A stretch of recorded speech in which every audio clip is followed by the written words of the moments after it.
Listen, I'm excited to introduce Marium Nusrat. Mariam, look, like I mentioned to you, we have very, very established founders. We have emerging tech founders. We want to showcase everyone. And Mariam and I met a couple years ago, actually, at DC Startup Week. And when words came out of her mouth, I know she's the real deal. She runs a company called Breshna.io, which is the CANVA for gaming. Basically, you can create games in less than 5 minutes. She'll give you the whole spiel, no code, and she's changing the world tremendously. It's my honor to introduce Mariam to the stand. Thanks so much, Seema. Thank you, guys. I'm back. But this time there's no suspense, so I'm just going to dive right into it. All right, I think that if career paths were a video game, entrepreneurship would be the hardest mode. I'd ask you guys what percentage you think are of the startups that fail, and it's actually 90%. Being a founder is hard by default. Every single founder has their own unique challenges. In the gaming world, we like to call them the bosses at their level ends. And some of my favorites include not having a tech or a business background and starting a tech startup, not having a friends and family group that can finance your friends and family round, not having angels or VC connections on day one of your fundraising, or knowing that only 2% of VC funding goes to female founders. The odds are stacked. But the fact is that just because the odds are stacked, that doesn't trigger impossible mode. Sure, absolutely, the levels may be harder, the challenge is way more extreme, and the obstacles are absolutely there. But we get to play. And that, my friends, is the privilege of being a founder. I get to build a future that lights a fire in my belly. I get to solve a problem that I'm deeply familiar with.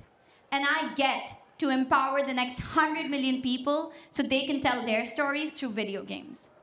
I am Marium Nusrat, and I get to transform the video games industry so that people like you and I can create our own video games without writing a single line of code. Now, games are powerful communication tools. The impact that they leave on our brains far transcends the virtual boundaries in which we play them, and yet, we do not see games being mainstreamed for a purpose beyond entertainment.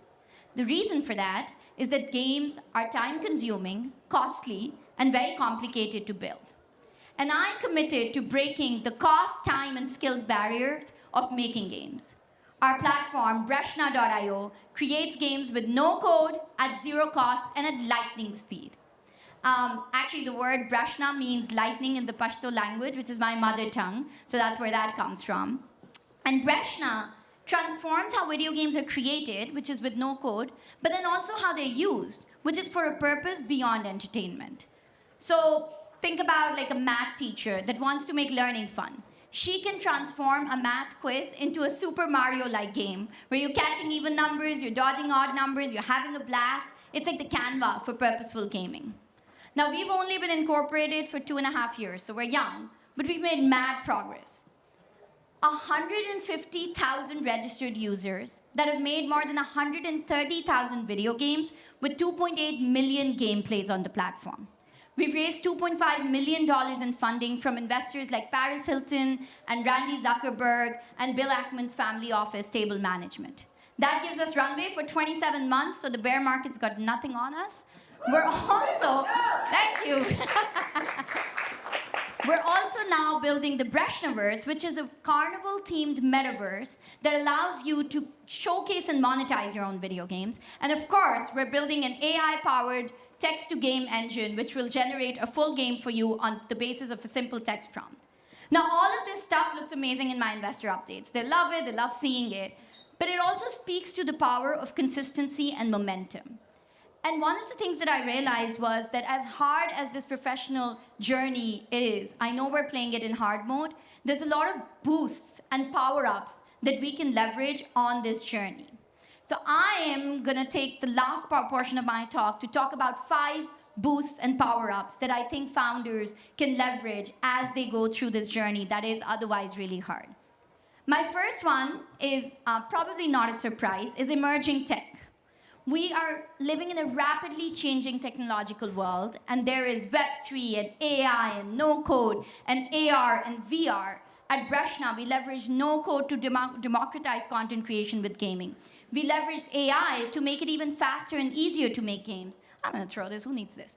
We leveraged Web3 to own and monetize those video games. And these are power-ups where as long as you don't see them as the end goal. So please don't build an AI startup for the heck of an AI startup, because that's the hottest thing right now. But as long as you don't see them as end goals, these are huge power-ups on your journey as a founder. My next power-up is a globalized workforce. Every single founder right now has access to capital-efficient global talent. Gone are the days when your MVP would break the bank, when scaling your product meant that you had to run out of runway, or when you had to compromise capital efficiency or quality. I tapped onto my own immigrant talent. I have a design and dev team in Pakistan, managed by my co-founder and my brother in Islamabad. And we have 25 developers and designers, and our burn is less than $50,000. Now that is a power-up. The third power-up, which I think a lot of people in DC, it's very DC-centric, might resonate with. And this was one that I actually thought was an obstacle until I realized that's a huge power-up. That was a non-linear career pathway. I'm actually an economist by academic training. I worked at the World Bank for 15 years in EdTech policy making. So being the founder of a gaming startup was nowhere on the horizon of career goals. And yet I stumbled upon a pain point, and that was boring, purposeful communication. A lot of projects that I was a part of were distributing brochures to inspire healthy habits, to raise financial literacy, to, for instance, mobilize climate change. And I knew there was a different way to do this. So I decided to unleash the power of video games to inspire positive behavior change. We set up a gaming studio. One of the first video games we made was a period game where you're catching pads and tampons with a pair of undies, and you're busting menstrual myths while you're doing that. And that gaming studio became the foundation of Breshna.io.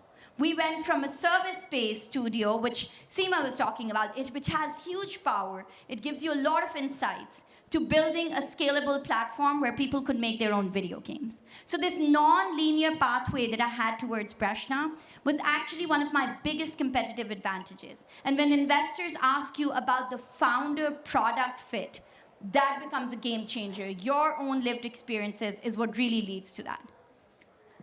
Now, the other one, and this is one of my most important ones. I know I've been speaking for a while, so if there's one thing you want to take away from this talk, it would be the power of building in public. This is a power-up that I feel very strongly about. And one of the things, before I was in the tech sector, I would look on LinkedIn and I'd be like, stealth, that company is huge. Everyone works on stealth. Like, what is this place? And then I realized stealth was actually a way of protecting your ideas. So people thought that if you don't share your idea, it doesn't get stolen. But the thing with ideas is they're plenty.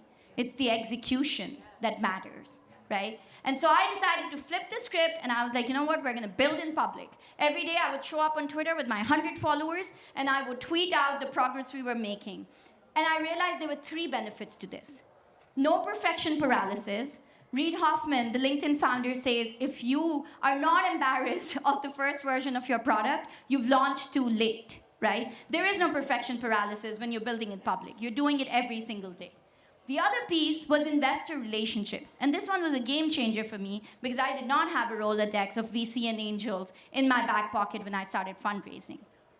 I showed up on Twitter and I would get on calls and I would get no left, right, center. And then I would ask them one question: can I please add you to my investor update list? I didn't have any investors, but there was an email that was going out every single month. And I realized investors invest in lines, not dots. So what was a no was actually a not now, which would then, as they receive my investor updates, became a maybe, and then a handful of them became yeses. So building in public allowed me to build investor relationships. My last one was building in public builds a community.